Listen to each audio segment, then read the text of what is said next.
हमारे समक्ष प्रज्ञा प्रवाह परिवार में सजाई उपाध्याय जी बैठी हुई हैं। इनकी उपलब्धि के संदर्भ में बताने के पूर्व मैं स्वर्गीय इनकी माता जी को श्रद्धापूर्वक नमन करना चाहता हूँ। अभी श्रेया जी से अनौपचारिक वार्ता हो रही थी। इन्होंने बताया कि पहली बार जब प्रशासनिक सेवा के क्षेत्र में जो बीजारोपण इनके मस्तिष्क में, इनके हृदय में हुआ, तो उनकी सूत्रधार वही रही हैं।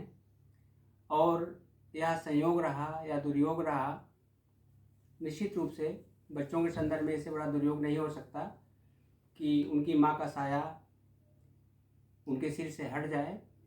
श्रेया के साथ यह हुआ और जिस परीक्षा में यह जिला पंचायती राज अधिकारी के रूप में, डीपीआरओ के रूप में सेलेक्ट हुई हैं, उसका साक्षात्कार था और उसके ठीक 2 दिन पहले उनका देहावसान हो गया।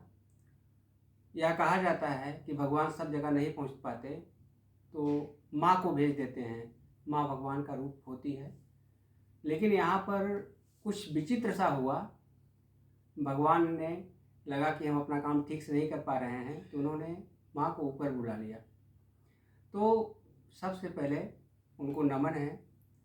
तैत्तिरीय उपनिषद में जब बात की जाती है कि कौन कौन से देवता हैं, तो वहाँ पर कहा जाता है सबसे पहले जिसे वहाँ पर देवता माना गया है उसे माँ को माना गया है, मातृदेवो भव, उसके पश्चात पितृदेवो भव, फिर आचार्य देवो भव और उसके पश्चात अतिथि देवो भव, इस रूप में भाव है। तो उस मातृशक्ता को मैं नमन करता हूँ। अब इसके पश्चात श्रेया जी का प्रज्ञा प्रवाह परिवार में स्वागत है। उत्तर प्रदेश लोकसभा आयोग की प्रतिष्ठित परीक्षा में इनका चयन जिला पंचायती राज अधिकारी के रूप में हुआ है। बहुत कुछ कहने की आवश्यकता नहीं है कि किस प्रकार की स्थितियाँ और परिस्थितियाँ रही हैं। श्रेया, आपको बहुत बहुत बधाइयाँ और आगामी जीवन के लिए बहुत बहुत शुभकामनाएँ। जी सर, बहुत बहुत धन्यवाद। और जो सारे व्यूअर्स हैं उनको मैं थैंक यू बोलना चाहूँगी। जी, तो ये जो आपकी डीपीआरओ की यात्रा रही, एक बेरोजगार से बारोजगार और फिर अधिकारी का पद आपके नाम के साथ जुड़ जाना, कैसा लग रहा है? सर, अच्छा लग रहा है क्योंकि ये जर्नी थोड़ा लंबी खिंच गई और मैंने पहले अटेम्प्ट से, मेरा जो 2017 में पहला प्रयास था उसमें मैंने साक्षात्कार दिया था। तो मुझे लगा था कि मैं 21 साल या 22 साल में ही मुझे सफलता मिल जाएगी, लेकिन आगे मुझे कई अटेम्प्ट और लगे। फाइनली 2022 में मेरा सिलेक्शन डीपीआरओ के पद पर हुआ। पिछली बार भी आपने साक्षात्कार दिया था?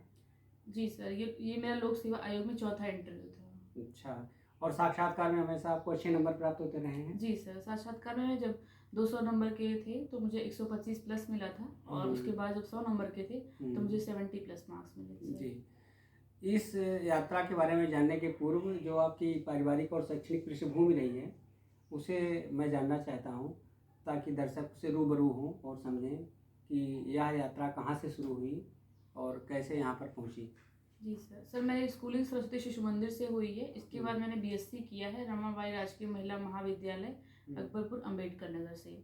शुरुआती दौर में मेरा सिविल सेवा में आने का कोई उद्देश्य नहीं था, मुझे इंजीनियरिंग करना था, लेकिन मैंने फिर बीएससी कर लिया और बीएससी के सेकेंड ईयर के दौरान ही मेरा रुझान जो सिविल सेवा की तरफ हुआ और इसके बाद मैंने प्रयागराज की तैयारी की। मेरा ऑप्शनल ज्योग्राफी है और मेरा माध्यम हिंदी है और मेरे घर में मेरे 3 भाई हैं और तीनों ही वो एक प्राइवेट सेक्टर से जुड़े हुए हैं और मेरा ही ये था कि मैं ही, एक सपना बन गया ऑफिसर्स बनना, इसीलिए मैं इस परीक्षा में लगी रही।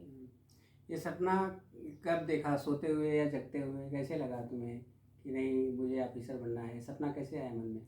जी सर, शुरुआती दौर में जैसे मैंने बताया कि मेरा सिविल सेवा के प्रति कोई रुझान नहीं था, लेकिन जब मैं बीएससी सेकंड ईयर में थी 2015 में, तो उस टाइम टीना डावी ने टॉप किया था यूपीएससी में। तो उस दौरान मेरी माता जी ने मुझसे कहा कि तुम्हें भी ये करना चाहिए और कर सकती हो। तो फिर मेरा थोड़ा सा मन चेंज हुआ। फिर मेरा ग्रेजुएशन 2016 में कंप्लीट हुआ। इसके बाद माता जी ने ऐसा क्यों कहा कि तुम्हें करना चाहिए टीना डावी को देख के? सर, उनको ऐसा लगता था कि मेरा जो शक्ल है टीना डाभी की और मेरी जो फेस है वो मैच करती है, तो इसीलिए उन्होंने मुझे कहा तो मैं भी फिर उनसे प्रेरित हुई, मैं भी काफ़ी मतलब उनको फिर फॉलो आपको लगा होगा करती कि थी। न केवल चेहरा मैच करता है बल्कि दिमाग भी मैच करता है, कुछ ऐसा एनालाइज किया? जी सर, जब मैंने पहला अपना इंटरव्यू दिया था यूपीपीसीएस का, तो हम्म, मुझे यही लगा था कि जैसे उन्होंने 21 साल की एज में यूपीएससी टॉप किया है, तो ऐसे ही मैं यूपीपीसीएस भी क्रैक कर लूँगी। लेकिन जो है मेरे अंदर जो कुछ कमियाँ रह गई थी, तो उसकी वजह से मेरा फाइनल सिलेक्शन नहीं हो पाया सर। तो आपका बीएससी आपने किया हुआ था और जी। उसके पीछे आपका इंजीनियर बनने का इरादा था। जी। अब आप प्रशासनिक अधिकारी के रूप में यहाँ पर चयनित हो चुके हैं। तो फिर बीएससी में जो आपके सब्जेक्ट थे और जो आपने यहाँ पर उत्तर प्रदेश लोक सेवा आयोग में लिया, क्या वो दोनों एक ही थे, उसी से थे या अलग नहीं थे? सर, एकदम डिफरेंट था सिलेबस, क्योंकि मैंने बीएससी किया मैथ्स और फिजिक्स से, हम्म, और मेरा जो ऑप्शन था वो ज्योग्राफी था, और उसके बाद जो जीएस की चीज़ें पढ़नी पड़ी, तो हम्म, एकदम से सर डिफरेंट सिलेबस था। लेकिन एक तरीके से इंटरेस्ट और एक बार जो लक्ष्य निर्धारित कर लिया, उसकी वजह से मैं इस मतलब लगातार लगी रही सर। बीएससी आपने कहाँ से किया था? रमाबाई राजकीय महिला महाविद्यालय, अकबरपुर, अम्बेडकर नगर। अच्छा, अम्बेडकर नगर से। जी। तो आपने वहाँ से किया, फिर एक जो वहाँ तो जो कंपटीशन का वातावरण है, प्रतियोगिता का वातावरण है, निश्चित रूप से नहीं रहा होगा। फिर श्रेया में ऐसी कौन सी काबिलियत थी, किस प्रकार की ऐसी चीज़ें थी कि वो पहली बार में ही साक्षात्कार तक पहुँच गई? सर मेरे कॉलेज में से प्रोग्राम होते थे, डिबेट्स प्रोग्राम होते थे, साइंस फैकल्टी में, आर्ट्स फैकल्टी में, कॉमर्स फैकल्टी में। तो धीरे धीरे मेरा इंटरेस्ट आने लगा, तो मैं साइंस फैकल्टी वाले में तो पार्टिसिपेट करती थी, क्योंकि वो मेरा अपना सब्जेक्ट था। तो मैं आर्ट्स में भी जैसे पार्टिसिपेट कर लगी, चाहे एस्से राइटिंग हो या फिर किसी मुद्दे पर बोलना हो, तो मुझे वो चीज़ पता नहीं क्यों अच्छी लगने लगी। तो धीरे धीरे एक तरीके से जो मेरे अंदर जो व्यक्ति की जो एक तरीके से जो क्षमता है, उसका विकास कॉलेज के दौरान ही शुरू हुआ सर। प्रोफेसर यशपाल का नाम आपने सुना होगा, बहुत बड़े वैज्ञानिक रहे हैं और बहुत ही मनोरंजक ढंग से विज्ञान को समझाया करते थे। कभी सूर्य ग्रहण लग रहा है, चंद्र ग्रहण लग रहा है, तो इसको इस प्रकार से, तो ये वो अक्सर कहा करते थे कि विज्ञान के क्षेत्र वालों को कूद करके आर्ट के क्षेत्र में घुस जाना चाहिए। तो मुझे लगता है कि हो सकता है कि आपने उनकी बात सुनी हो और फिर वहाँ पर अपने व्यक्तित्व का इस रूप में विकास किया हो। और निश्चित रूप से मानव होने का मतलब ये है कि केवल एक क्षेत्र में, एक परिधि में, एक सीमा तक ही न सीमित रहना। ये प्राय कहा जाता है कि मानव ऐसी खोल है जो कभी भरती नहीं है, यह निरंतर अपने आप को भरने का प्रयास करता रहता है। वस्तु में और मनुष्य में, या पशु में और मनुष्य में यही अंतर है कि जो वस्तु जैसी है वैसी ही रहेगी। चाकू है तो उसका स्वरूप निर्धारित हो गया, वो चाकू ही रहेगा। लेकिन जो मनुष्य है, मनुष्य का स्वरूप ऐसा है कि आज वह क्या है, कल कहाँ पहुँच जाए। और यह इसी रूप में मनुष्य होने का मतलब ये है कि हम निरंतर अपने आप को बढ़ाते रहें। और ये कहा भी गया है कि मेरी ज़िंदगी एक मुसलसल सफ़र है, जो मंजिल पर पहुंचा तो मंजिल बढ़ा दी। तो अभी आप यहाँ पर पहुंची हैं डीपीआरओ के रूप में, और मैं तो निश्चित रूप से जो आपकी क्षमताएं हैं, जिस प्रकार से आप बातचीत करती थी, पहले भी आप यहाँ पर साक्षात्कार के संदर्भ में आई थी परामर्श लेने, तो उस समय भी कहा था कि श्रेया, तुम्हारा जो लक्ष्य है और तुम्हारी जो क्षमता है, निश्चित रूप से वह संघ लोक सेवा आयोग की जो आपकी माँ का सपना था, उस सपने को साकार करने के लिए है कि मैं यहाँ पर जो ये बोला कि केवल शकल नहीं अकल भी मिलती है, तो ये परिहास में नहीं बोला था। ये जो एक साक्षात्कार पैनल के संदर्भ में बैठे हुए मैंने जो आपकी रीडिंग की थी, या एक प्रकार से कहो कि एक्सरे मशीन की तरह जो चीज़ें हैं, उसको मैंने सोचा समझा, तो उसी के तहत मैं कह रहा हूँ। तो उस मंजिल को आपको प्राप्त करना है, ठीक है। तो अब यहाँ पर इस क्रम में ये आपको बताना है कि वो तो ठीक है कि आपने अपने व्यक्तित्व को इस प्रकार से विविधतापूर्ण भरा, जो कि मुख्य परीक्षा में विशेष रूप से इस प्रकार की जो चीज़ें होती हैं वह सामान्य अध्ययन के प्रश्न पत्र में, निबंध के प्रश्न पत्र में और साक्षात्कार में अत्यधिक उपयोगी होती हैं। प्रारंभिक परीक्षा के लिए आपने किस प्रकार से अपनी तैयारी की कि पहली बार में ही, ये मैं इसलिए पूछ रहा हूँ कि जो हमारे प्रज्ञा प्रवाह चैनल के दर्शकगण हैं, जो व्यूअर्स हैं, वो इसको देखें, समझें कि वो भी पहली बार में इस प्रकार की सफलता अर्जित कर सकते हैं। बिल्कुल ये ना सोचें कि मेरा पहला प्रयास है। पहला प्रयास उनका फाइनल प्रयास हो सकता है, अंतिम प्रयास हो सकता है और सफल प्रयास हो सकता है। तो श्रेया ने ऐसा क्या किया?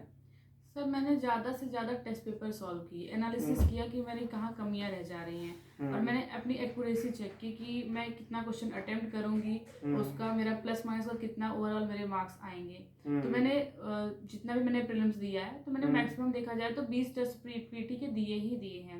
उसके साथ सर जो करंट अफेयर्स की चीज़ें होती हैं वो बहुत ही मतलब फैक्ट होती हैं, आप उनको अच्छे से कर लीजिए तो आपका एक भी क्वेश्चन गलत नहीं होता है। इसलिए जो बुक्स आती है मैंने वो फॉलो किया और साथ ही साथ सर टेस्ट पेपर पे ज़्यादा फोकस किया और घटना चक्र की बुक को सर फॉलो किया। तो मतलब श्रेया ने देखा कि हमारे लिए क्या श्रेयस्कर है सफल होने के लिए, उस चीज़ों को उसने चुना। निश्चित रूप से जो पुराने प्रश्न पत्र होते हैं वह सभी परीक्षाओं के सबसे अच्छे दर्पण होते हैं। मैं अक्सर जब भी इस प्रकार की बात होती है तो मैं अक्सर कहा करता हूँ, जैसे कहा जाता है कि तोरा मन दर्पण कहलाए, भले बुरे सारे कर्मों को देखे और दिखाए।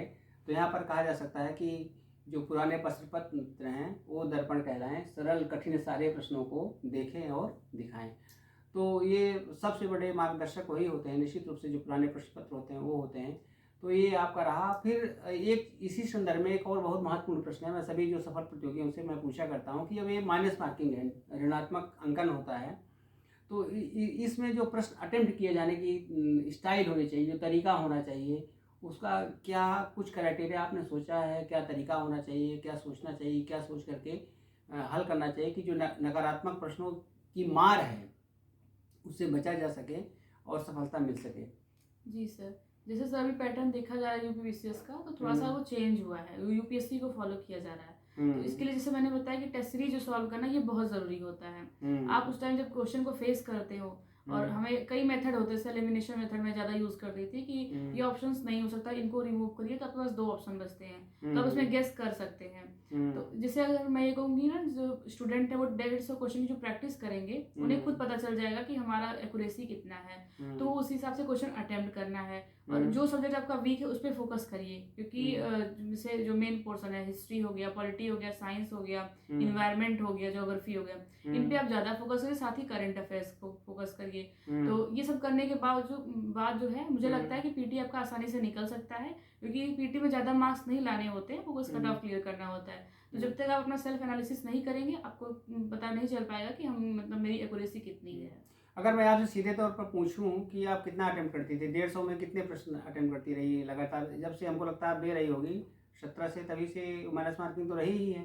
17 में माइनस मार्किंग नहीं थी, उसके बाद अच्छा 18 से हुई है। हाँ, तो फिर क्या करती थी, कितना सर मेरी जो एक्यूरेसी थी, जैसे मैं 130 के आसपास या 135 क्वेश्चन अटेम्प्ट करती थी, तो मेरा सर प्लस माइनस के बाद 90 के करीब बनता था। जी सर। अच्छा, तो इतना करने से मतलब इतना करना सही रहता है। और दूसरा जो सी सेट का पोर्शन है उसमें इस बार के पहले का जो रिजल्ट आया था उसमें सी सेट में अधिकांश लोग जीएस में अच्छा प्रदर्शन करने के बावजूद फेल हो गए थे, तो क्या करना चाहिए? सी सेट की रणनीति क्या होनी चाहिए? ये सी सेट को हल्के में लेने की जरूरत बिल्कुल भी नहीं, क्योंकि सी सेट का भी पैटर्न टफ हुआ है।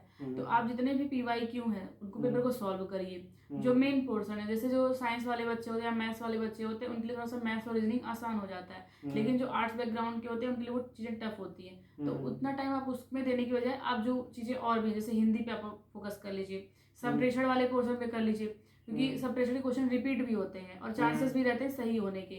तो उसमें आपको 33 ही सही करना है। तो आप अपना जो आपकी जो पॉजिटिव चीज़ें हैं आप उन पे ज़्यादा फोकस करिए। और मैं तो यही कहूँगी कि सी सेट का भी टेस्ट पर सॉल्व करना बहुत ज़रूरी है, क्योंकि अब जो सी सेट आ रहा है पेपर वो काफ़ी चेंज है। जी ठीक है, तो ये हो गया प्रारंभिक परीक्षा का चरण।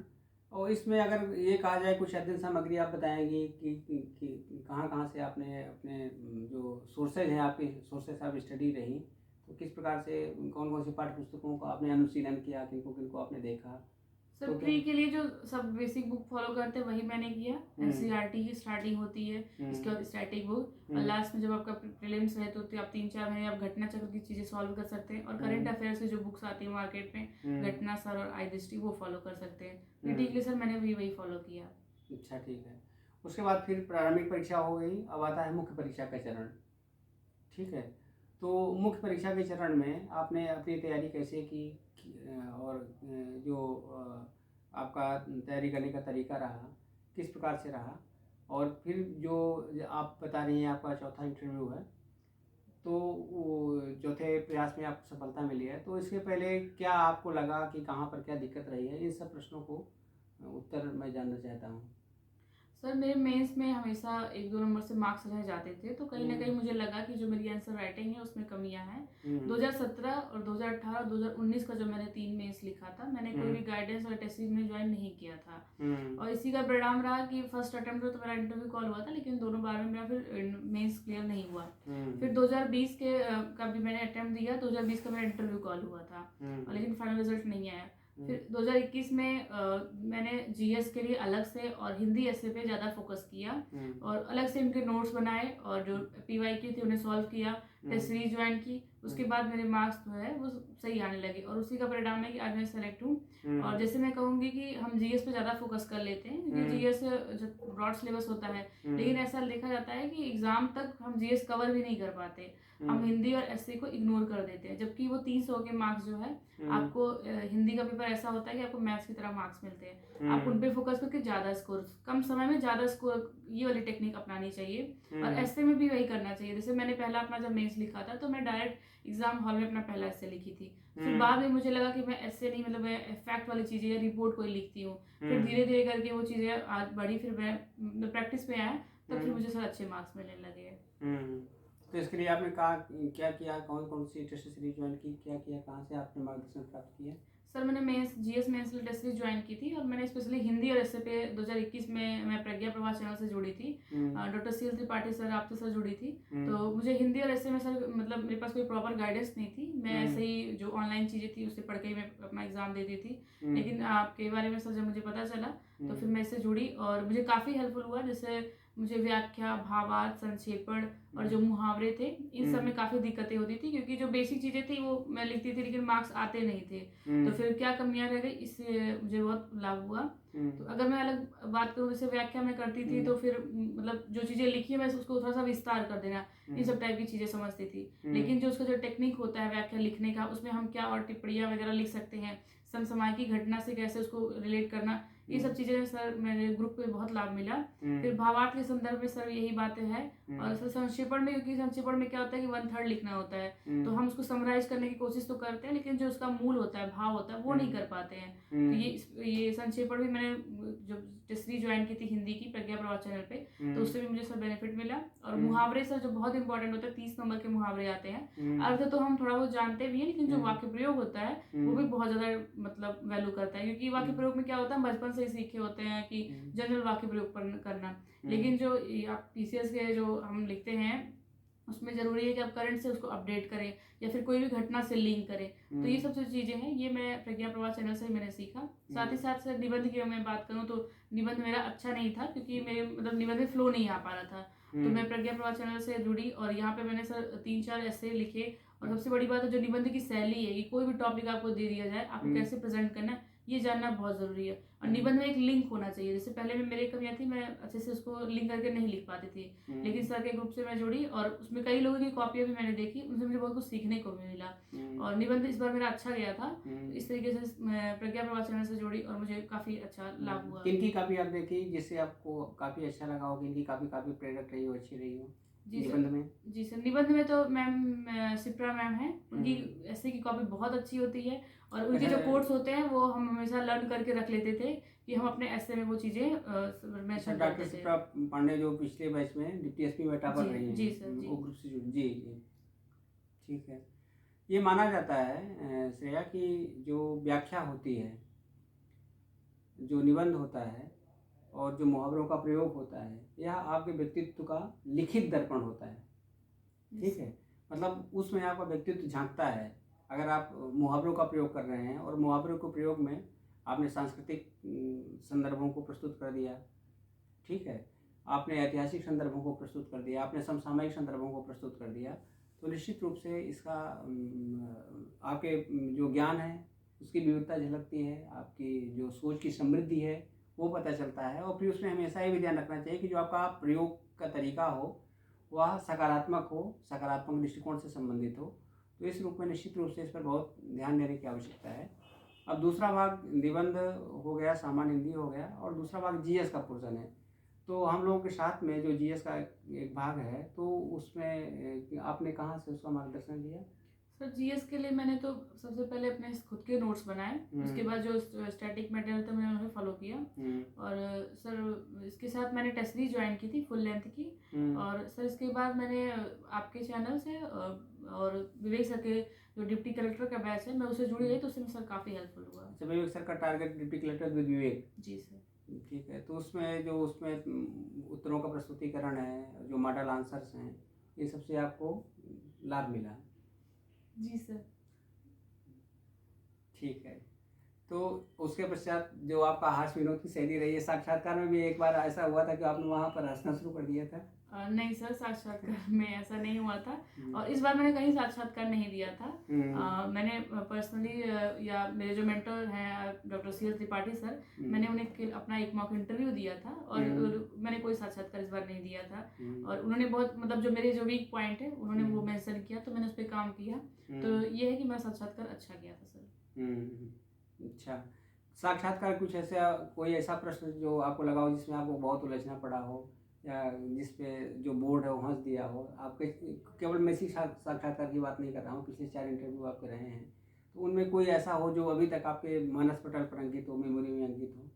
सर कई ऐसी मतलब क्वेश्चंस पूछे गए अभी तो। जो लास्ट टाइम का इंटरव्यू था सर, तो मुझसे बार बार प्लान बी के बारे में पूछा गया कि आपका अगर नहीं होता तो आप क्या करोगे, आप इतने बार से इंटरव्यू दे रहे हो। तो उस पर ज़्यादा प्रेशर डाला गया कि आपका नहीं होता तो क्या करोगे, मतलब लड़की हो, बीएड कर लो और टीचर बन जाओ, शादी हो जाएगी, इस सब टाइप की चीज़ें थोड़ा सा कहा गया था सर। तो मुझे लगता है ये थोड़ा सा अलग था। और जो जीएस की चीज़ें थी या फिर जो सिलेबस से रिलेटेड क्वेश्चन थे, मैं उनका सर रिस्पॉन्स अच्छा दी थी।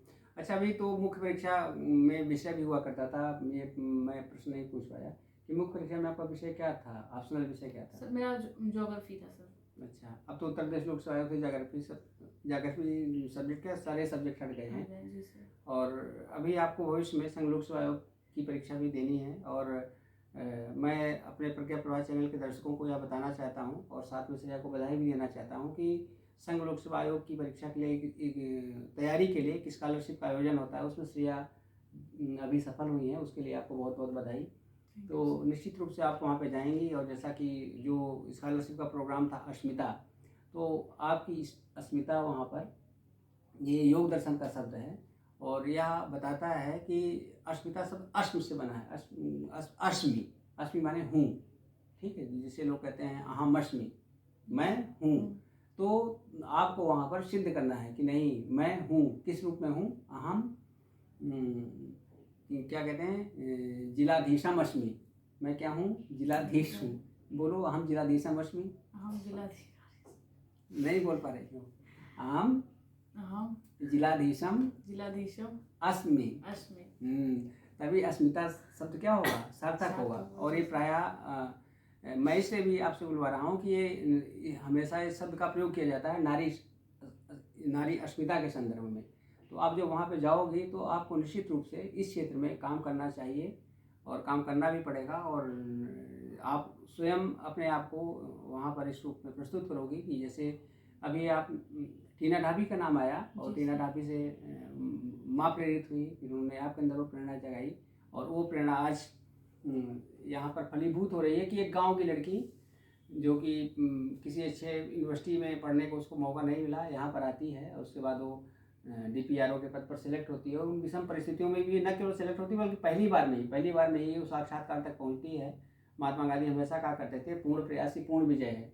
तो मैं तो आपके पहले प्रयास को ही मानता हूँ कि नहीं, आप वहाँ पे निश्चित रूप से एक अधिकारी के रूप में चयनित हुई हैं और वो बीजारोपण वहीं हो गया था और चौथे प्रयास में वो दिख रहा है, हमको दिख रहा है। तो ठीक इसी प्रकार से अभी जो इस अस्मिता में आपका चयन हुआ है तो यह बीजारोपण हो गया है और मेरी शुभकामना भी है। और जैसा कि भी आपने कहा मेंटर के रूप में, मैं इसलिए नहीं कह रहा हूँ कि नहीं मैं आपका मार्गदर्शक रहा हूँ या आप हमसे इस प्रकार से जुड़ी रही हैं। मैं इसलिए कह रहा हूँ कि जो तथ्य हैं, जो संभावनाएं हैं, जैसे हमने अभी निबंध के संदर्भ में हमेशा चर्चा होती है कि निबंध की त्रिवेणी होती है, उसमें स्टाइल होती है, शैली होती है और फिर तथ्य होता है और फिर उसका जो उपसंहार होता है, कहने की कला होती है, वो होती है। तो उसी प्रकार से जो मेरा एनालिसिस है, जो विश्लेषण है आपके संदर्भ में कि एक जब मैंने अभी आपसे शपथ दिलवाई कि हम जिलाधीशम अस्मि, तो निश्चित रूप से वो जो जिलाधीश बनने की आवश्यकताएं हैं, अपरिहार्यताएं हैं, जो योग्यताएं हैं, वह एक आप में एक दो चीज़ होती है, एक पोटेंशियलिटी होता है, दूसरा क्या कहते हैं एक्चुअलिटी होती है। जो हमारी जर्नी होती है, journey from potentiality to actuality, ठीक है। इसको एक ग्रीक फिलासफर है अरिस्टोटल, उसने इंटेलिकी कहा है कि मानव में एक इंटेलिकी होती है। इंटेलिकी वह क्षमता होती है जो उसको पोटेंशियलिटी से एक्चुअलिटी की ओर ट्रांसफॉर्म करती है। तो तुम्हारे अंदर वो पोटेंशियलिटी है, वह क्षमता है, but you have to must transform it, ठीक है। मैं अक्सर मुझे अगर ये कहा जाए कि मेरे जीवन में सबसे अधिक प्रेरणादायी कथन किसका है, तो बाल गंगाधर तिलक का लगता है। बाल गंगाधर तिलक कहते हैं कि दुनिया का सबसे बड़ा पाप क्या है? दुनिया का सबसे बड़ा पाप, आप चोरी कर लो, आप किसी की हत्या कर दो, आप और जितने भी पाप होते हैं सारे के सारे पाप कर डालो, वह पाप छोटा पड़ जाएगा। किंतु आप में जो संभावना है, अगर आपने उस संभावना को साकार नहीं किया तो यह बहुत बड़ा पाप है। यह प्रकृति के साथ किया हुआ पाप है, ईश्वर के साथ किया हुआ पाप है। और जो आपको मानव योनि में जन्म लेकर के जन्म दिया गया है, आपने मानव योनि में जन्म लिया, यह उस योनि के साथ किया गया पाप है। क्योंकि और सारे के सारे पाप सामाजिक पाप हैं, आप किसी की हत्या है, चोरी, जितनी की चीज़ें हैं, लेकिन यह पाप जो है एक तरह से कहो स्पिरिचुअल सिन है, आध्यात्मिक पाप है। क्योंकि यहाँ पर आपको संभावना थी, जैसे आपके जो नाम का अर्थ है, अभी मैं देख रहा था, हम लोगों ने पढ़ा है श्रेया, ठीक है। श्रेया शब्द श्रेय से बना है, श्रेय पुल्लिंग होता है, इसका स्त्रीलिंग श्रेया है। यह बहुत ऐतिहासिक और पौराणिक नाम है। यह कठोपनिषद से लिया गया है। कठोपनिषद में यम और किसका संवाद है? यम और नचिकेता का संवाद है। वहाँ पर नचिकेता एक छोटा सा बालक प्रश्न पूछता है कि हमें किसका वर्णन करना चाहिए, श्रेय का वर्णन करना चाहिए कि प्रिय का वर्णन करना चाहिए। तो यमराज उसमें बिल्कुल गुरु के रूप में है। सोचो कितना भयंकर स्वरूप माना जाता है यमराज का। और एक वही यमराज एक शिक्षक के रूप में बालक के सामने बैठे हैं और बालक को ढेर सारे प्रलोभन देते हैं। वो कहता है कि नहीं, मुझे कुछ नहीं चाहिए, मुझे ज्ञान चाहिए और बाकी दुनिया भर की चीज़ें। वो कहते हैं राज सिंहासन ले लो, ये ले लो, वो ले लो। तो कहता नहीं, हम पूछेंगे तो हमें आप मृत्यु के देवता, तो मृत्यु के बारे में बताओ ना, दुनियादारी की बातें क्यों कर रहे हो, ठीक है। तो फिर वो कहते हैं कि लोग मृत्यु के चक्कर में क्यों फंसते हैं। उसी में आता है श्रेय और प्रेय। प्रेय क्या होता है? प्रेय को इंग्लिश में कह सकते हो प्लीजेंट, ठीक है। श्रेय क्या होता है? Good, virtue. तो वो कहते हैं श्रेयश्च प्रेयश्च मनुष्य में, तो मतलब मनुष्य में श्रेय भी रहता है और प्रेय भी रहता है। लेकिन जो धीर होते हैं, श्रेयश्च दृढ़ते, वो किसका वर्णन करते हैं? श्रेय का वर्णन करते हैं। जो गुड होता है, ठीक है, वो उसका वर्णन करते हैं। मतलब there are two paths, path of good and path of pleasant. तो you have to must go with good, not with the pleasant.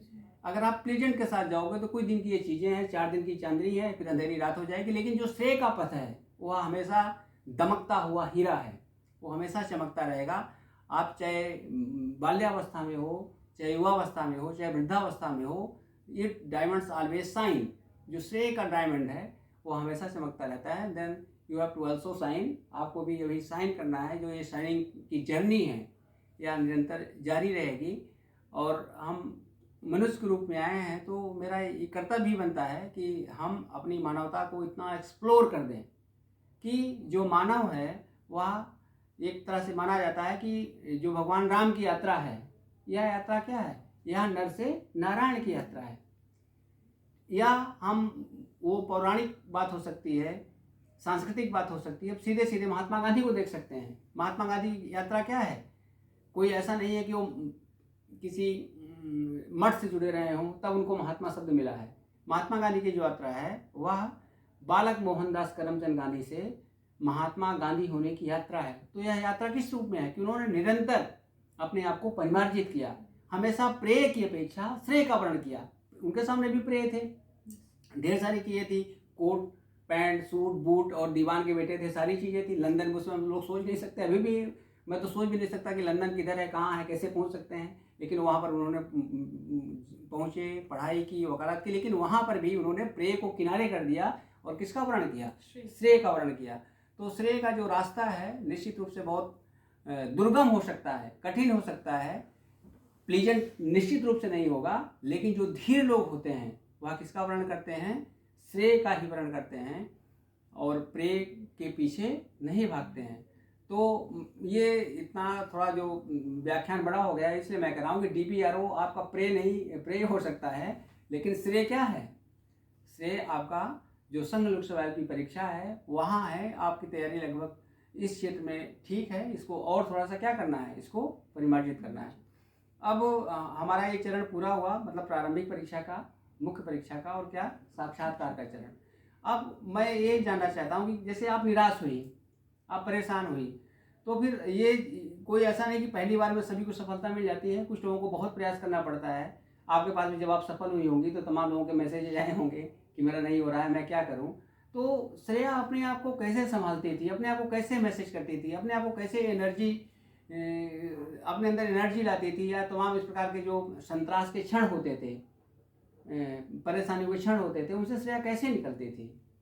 Sir जैसे रिजल्ट आने के बाद, खासकर जब आप इंटरव्यू से फेल करते हैं, फिर से प्री की तैयारी करना ये बहुत ज़्यादा चैलेंजिंग हो जाता है, क्योंकि इंटरव्यू के देते के टाइम मुझे लगता है सारे स्टूडेंट सोचते हैं कि अब मेरा सिलेक्शन से हम एक कदम दूर हैं, लेकिन फिर से वही खाई बन जाती है हमारे प्रीलिम्स और इंटरव्यू के बीच में। तो मेरे साथ भी ऐसा होता था। हर दूसरे दिन कह सकते हैं कि मुझे मतलब एक तरीके से ऐसी फीलिंग आती थी कि अब छोड़ देना चाहिए, नहीं होगा। लेकिन फिर सर एक होता है कि मतलब फैमिली का जो है साथ होता है हमेशा, और उन्हें मुझसे एक पॉजिटिव होप था शुरू से ही कि हाँ कुछ कर लेगी, कुछ कर लेगी। कोई प्रेशर उन्होंने कभी नहीं दिया, लेकिन जो उनकी होप थी मुझे वो हमेशा मेरे मन में थी कि मुझे करना है, और मेरे पास यहाँ से पीछे मुड़ने का कोई ऑप्शन नहीं है। तो जहाँ तक मैंने देखा है कि जो लोग लगे रहते हैं इस एग्जाम में, क्योंकि एग्जाम ही पेशेंस का है, तो जो लोग भी लगे रहते हैं वो मतलब आखिर तक सफलता जरूर हासिल करते हैं। तो इस तरीके से सर मैं भी अपने आप को एक तरीके से फैमिली के साथ और इन्वॉल्वमेंट के साथ, मैं अपने आप को फिर से नई एनर्जी के साथ फिर से मैं अगले तैयारी में सर लग जाती थी। और मुझे एक मतलब यही था कि घर वालों का साथ है, तो घर वाले भी यही कि तुम्हें अगर हम लोग का साथ है तो फिर तुम्हें क्विट करने की जरूरत है ही नहीं, तो अभी और अटेम्प्ट दो तो हो जाएगा तुम्हारा, मतलब वो पोटेंशियल उन्हें लगता था कि हाँ मैं अधिकारी बनूंगी, एक ये भी चीज़ थी। तो सर इस तरीके से मैंने सर खुद को मोटिवेट रखा, और साथ सभी स्टूडेंट्स में यही कहूँगी कि एग्जाम ही पेशेंस का है, तो आप अगर अच्छे से ईमानदारी से लगे हैं तो फिर आपको सिलेक्शन पक्का है सर। ठीक है। अच्छा श्रेया, जो एक बेरोजगार श्रेया थी अब बारोजगार श्रेया है, और तो जब आपका रिजल्ट आया, रिजल्ट आने के पश्चात फिर किस प्रकार की चीज़ें घटित हुई उसको संक्षेप में बताएंगे, कैसे कैसे लोग आए, कौन कौन लोग मिले, फिर कैसे तुम्हारे जीवन में परिवर्तन तुमको लग रहा है कि क्या क्या परिवर्तन महसूस हुए? जी सर, रिजल्ट जैसे अगर मैं अभी सारे एस्पिरेंट हैं, हम लोग यही सोचते हैं कि हाँ इतना प्रेशर रहता है नौकरी का, ये होता है कि हमें एक जॉब मिल जाए। आज के टाइम पे खासकर गवर्नमेंट जॉब, PCS ऑफिसर बनना बहुत ज़्यादा चैलेंजिंग होता है। लेकिन हमारी जो सोसाइटी है, जैसे मेरा जब रिजल्ट आया तो मैंने इतना उम्मीद नहीं किया था कि मुझे इतना फेम मिलेगा, क्योंकि घर परिवार के साथ जो रिश्तेदार हैं जिन्हें मैं जानती भी नहीं होगी, मेरे दूर दूर के रिश्तेदार या नॉन पर्सन, वो लोग भी आए और मतलब मुझसे गाइडेंस लेने के लिए कि कैसे हम अपने बच्चों को गाइड करें, कैसी चीज़ें हैं। तो अच्छा लगा सर, और मुझे भी सर इतना उम्मीद नहीं थी कि इतना ज़्यादा मुझे सम्मान और ये सब चीज़ें मिलेगी। और सबसे ज़्यादा सर ये होता अच्छा लगता है कि जब आपकी फैमिली को रिस्पेक्ट मिलती है आपकी वजह से, आपके नाम से मिलती है,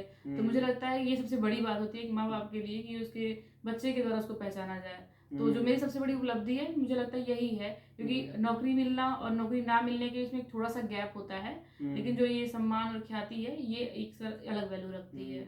मतलब जो आपके चेहरे पर संतोष का भाव था वो सफलता से अधिक उस सफलता के परिणाम स्वरूप, जो माताजी तो नहीं रहीं, पिताजी में या आपके भाई रहे होंगे, और विशेष रूप से पिताजी के लिए संजीवनी बूटी का काम किया होगा। मुझे लगता है कि उस समय उन्हें लगा होगा कि नहीं, एक कुछ चीज़ें चली गई, लेकिन इस रूप में वह आपकी सफलता के रूप में हो सकता है कि वो माँ की पुनर्वापसी देख रहे हो कि सफलता रूपी माता फिर से आ गई हैं। हाँ जी सर, एक तरीके से हम मतलब ये घर के कामों में ही सब में जो मतलब अंतिम संस्कार की चीज़ें रहती हैं, हम सब उसी में बिजी थे, तो हमें एक तरीके से थोड़ा टाइम भी नहीं मिला रिलैक्स होने का। फिर मेरा रिजल्ट आ गया, तो उस टाइम तो सर समझ में नहीं आया था कि हम खुश हों या फिर दुखी हों। तो ये सब चीज़ें थी सर। हाँ ये है कि जो मतलब पूरा घर का जो एक तरीके से चीज़ें होती है वो चेंज हो गई, क्योंकि एक होप हो गया पापा को भी, क्योंकि इतने सालों से तैयारी थी, और मम्मी का भी वही सपना था। तो अच्छा लगा सर। बस यही है कि कुछ चीज़ें मिलती हैं, लेकिन अब थोड़ा सा सर भगवान का भी एक तरीके से रहता है कि वो जो चाहते हैं वो कराते हैं।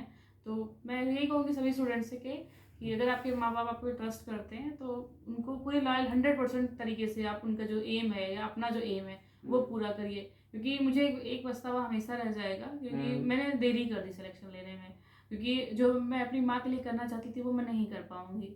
तो मैं यही कहूँगी सारे बच्चों से कि आप मतलब अपना 100% दीजिए, और माँ बाप से बड़ी उपलब्धि या परिवार से बड़ी उपलब्धि कोई नौकरी नहीं होती है। तो यही कहूँगी सर, थैंक यू।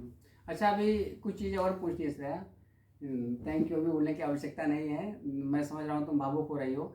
एक चीज़ और, जैसे मैं ये प्रश्न इसलिए पूछना चाह रहा हूँ क्योंकि हम जिस समुदाय से बिलोंग करते हैं, विशेष रूप से लड़कियों की शिक्षा अभी भी एक गंभीर समस्या है। तो ये कैसे इस प्रकार से मतलब लड़कियां मुख्य धारा में कैसे आएँ, कैसे अपने आप को समाज में रखते हुए जो समाज के नकारात्मक तथ्य हैं, नकारात्मक पहलू हैं, उनसे अपने आप को हटाएं या उनसे ओवरकम करें और फिर वो जो उनका लक्ष्य है उसको प्राप्त करें। तुम्हारा क्या अनुभव रहा है?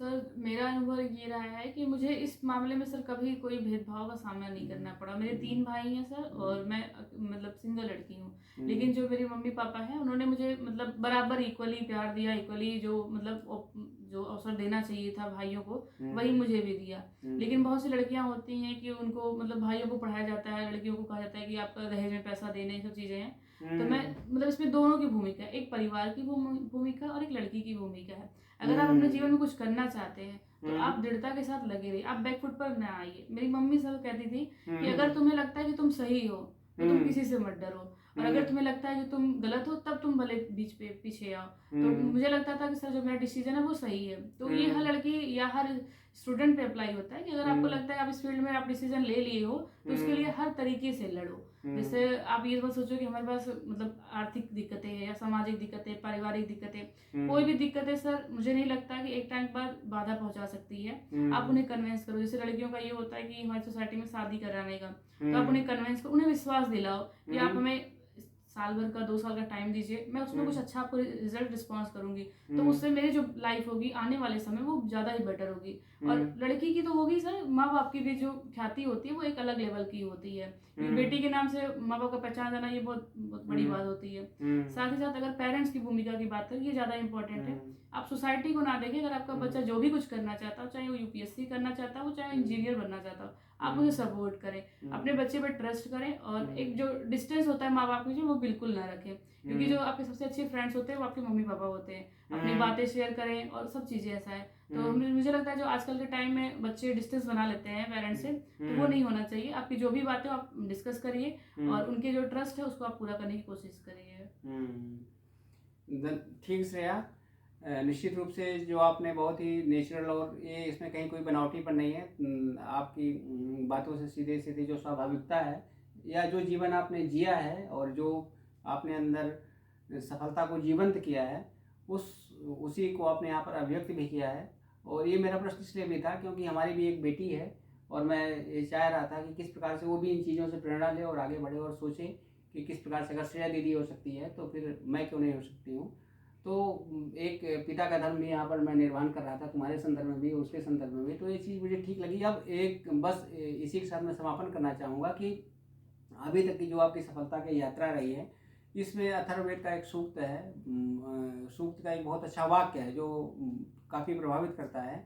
उसमें कहा गया है कि कृतम में दक्षिणे हस्ते सभ्यम में जयो आहिता।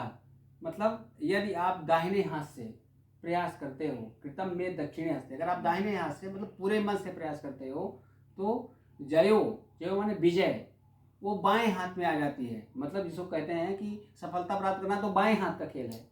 बाएं हाथ का खेल इसलिए होता है क्योंकि हम दाहिने हाथ से, दाहिना हाथ का अभिप्राय पुरुषार्थ का है, कर्म का है, क्रिया का है। तो इस प्रकार से हम उसको आगे बढ़ाएं। आपका आगामी जीवन सुखद हो और जो आपका वांछित लक्ष्य वो प्राप्त हो, इसी शुभकामना के साथ बहुत बहुत आभार, धन्यवाद।